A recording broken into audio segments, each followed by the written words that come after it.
Good morning, friends. Welcome to my channel. Today's violin lesson will be on the Etude number 12 by Rudolf Kreutzer. And it's a very difficult etude with many arpeggios all the way through the piece. And I decided to make it more comfortable and more practical than the fingerings that are in the music. So I changed quite a few of the fingerings, as you'll notice. For example, in measure 2, instead of doing the fingering that's in the music, which is a shift, to do this action 1-3. The 1-3 is fine. The 3-4 is very, very awkward. And I know the repertoire of the violin, and we don't need this fingering particularly. I would avoid it whenever possible. It puts a big strain between my third and fourth finger, and I have pretty long fingers. So as an example, in this etude, I play. So I'm playing, staying in position. I play the second figure C. So I just stay right there, and then make one clean shift from 4 to 4. That's typical. I do that in this first one, and you'll see there's a number of others when you watch me play it that I use that fingering. In measure 4, I do a similar fingering. We begin the bar on a third finger.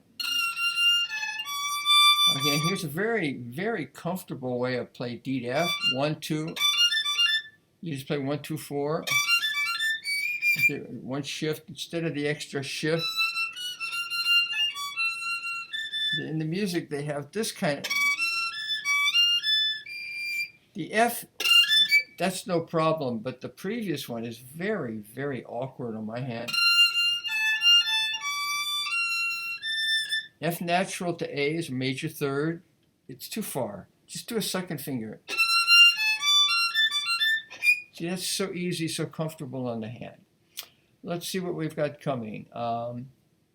In measure 6, we have a similar challenge. In the music, they suggest 1, 3, 4. That's crazy. Do a 2. B to D is a minor third. See how comfortable that is, 1, 2, 4. So be thinking.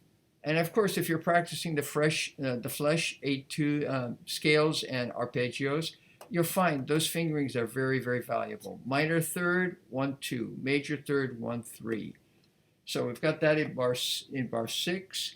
Let's see what we've got going. We have the same thing in bar 8 toward the end of that measure. Do 1, 2, 4. This ridiculous 1, 3. It's bad, very bad fingering. Now in measure 9, I decided to start this on the G string in fourth position. Do a little extension there. That's quite easy. See, I play E, G sharp, 1, 3, major third, and then I'm reaching for the 4. That's the same that's in the music. The next one, bar 12, is like the first arpeggio, so I'd use. And then, bar 13. That's what's marked in the music. That's fine. One of my least favorite fingerings, but here it works. But then I come on with the second D sharp in the bar on the A string, fourth finger, because of the. Just fits, so D sharp, E natural. I recommend that.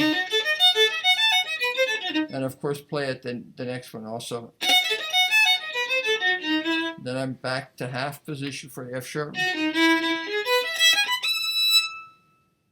And you could check that out as I play it for you. So I recorded this in 2 sections so that you could listen to my little discussion here and then watch me play it. And then if you want to repeat it, you can do it again. All right, so I'll play this, and then we will go ahead to the second section.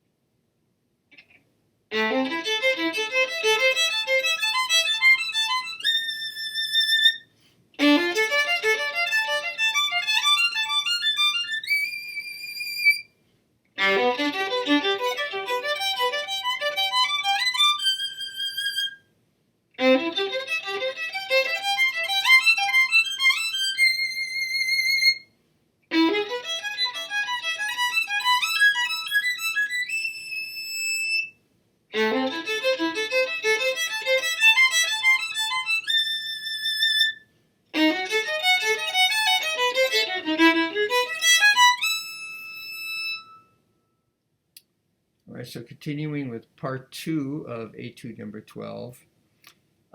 This is quite a difficult passage right here in bar 16. The fingering I've opted for, instead of going over to the A string, I mean, the Etude is already quite difficult with getting all the strings to speak. I opted stay on the E string, make a shift to 4. Okay, so I'm able to shift to 4th position, and then I shift it to a 2nd finger. Again, they have this very, very complicated 1, 3, 4. Forget it. It's quite a bit easier and more effective.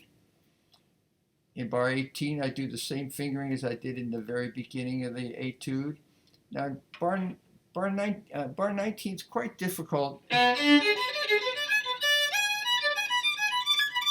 I'm actually doing exactly the fingering they have in the music. However, I mark it a little bit different.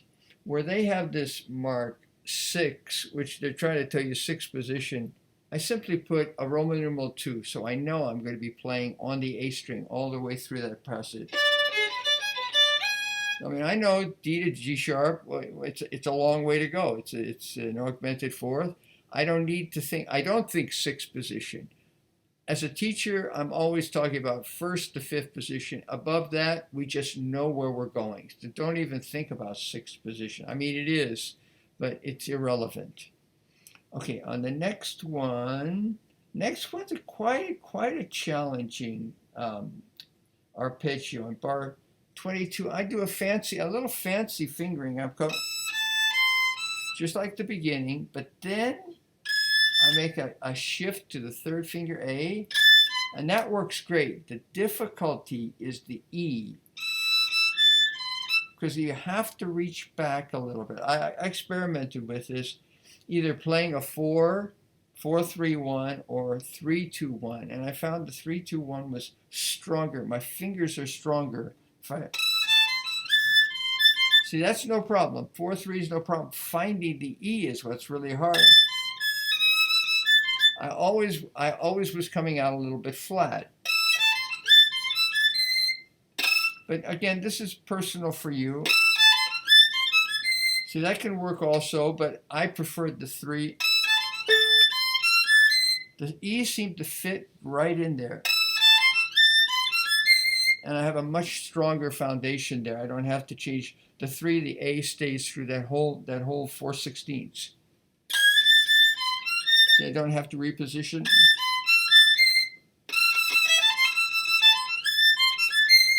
Very, very strong. In the next Etude, arpeggio 24 at the end, instead of 1, 3, 4, 1, 2, 4. And then I opted at 25 to stay in half position. It just seems more solid than yeah, I don't know why. I don't get the D sharp as clean on the A string. That's a personal thing for you.